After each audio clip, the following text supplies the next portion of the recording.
Hello, back again, manredFC. We're moving on to the next team now. As you can see, it is Fulham, so newly promoted Fulham. So I'm going to start the clock before we go. 3, 2, 1, bosh, and we're off. So Fulham, as we know, they beat Brentford in the playoffs. I remember watching the game and I saw the 2 goals scored. The first free kick, I thought, what is the goalkeeper doing? But fair play, Fulham won the match and they're back in the Premier League. Now, obviously, the last time Fulham were in the Premier League was not particularly fruitful or wonderful, was it, with them slamming back down, sadly, to the Championship. Now, when we're looking at the stats, particularly for Fulham from last season, we're obviously going to have to try and convert it to the Premier League. Fulham finished 4th in the Championship. Now, I have to say the Championship is an extremely highly contested division, so no one should take it for being a weak league. It's actually extremely difficult to come back up. I mean, when you look in the division, you can see how many ex-Premier League teams make up that list of teams. It's frightening. And I managed to get to a few Championship games with Fulham included, and they played quite well, as did Brentford. I think it could have gone either way, but Fulham obviously earned it in the final. Now, looking into the stats on Fulham, of the 46 games they had in the Championship, they managed to win half of them. So that is 23 wins of 46, which is obviously fantastic. 50% winning record.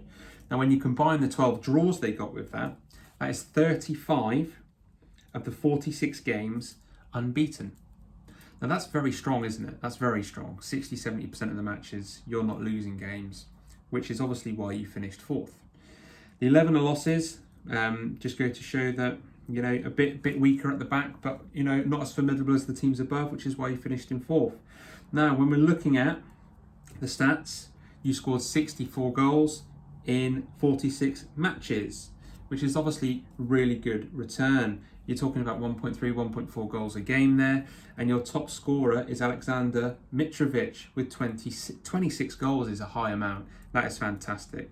Obviously, we've seen a lot of him in the Premier League in the past. He tends to be one of those characters, some people really rate him, some don't rate him. But for Fulham, I know he's been extremely important. And with 26 goals there, that is a hugely important role for him to have. You know, if you take those goals out of your team, that drops to 38, and then you've got a real problem.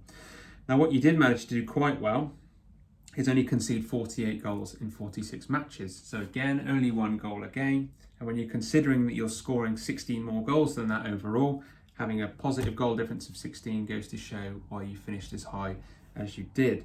Now, the one thing I will say is it's a completely different kettle of fish when you're moving into the Premier League. Now, Mitrovic has never managed to secure that many goals at that level before.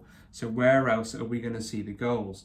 Before we look at the players that you have, you need to try and establish a really good and strong fortress at home, which is what you didn't manage to do the last time you were in the league.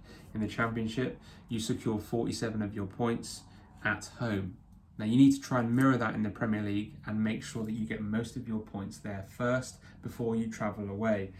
I can't see Fulham doing as particularly strongly this season coming in the Premier League, and Scott Parker's got a huge job on his hands. When we're looking particularly at players, if Mitrovic isn't performing, neither are Fulham, sadly. You've got Tom Cairney with 8, and then you've got Cavallero with 6 goals and 7 assists.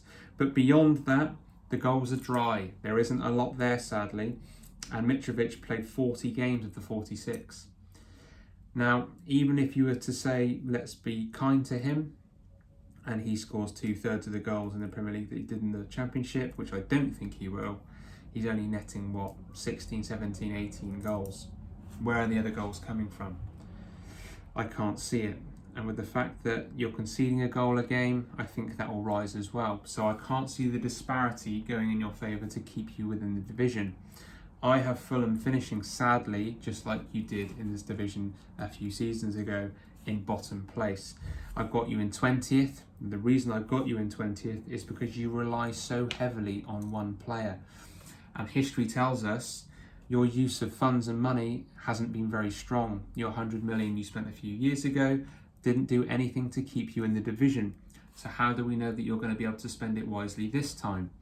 I think 20th, sadly, is where you'll be. You need to have a wonderful summer to stand any chance of staying in this division. and you need to hope that Mitrovic stays fit and has anywhere near the goal contribution he had for you in the Championship.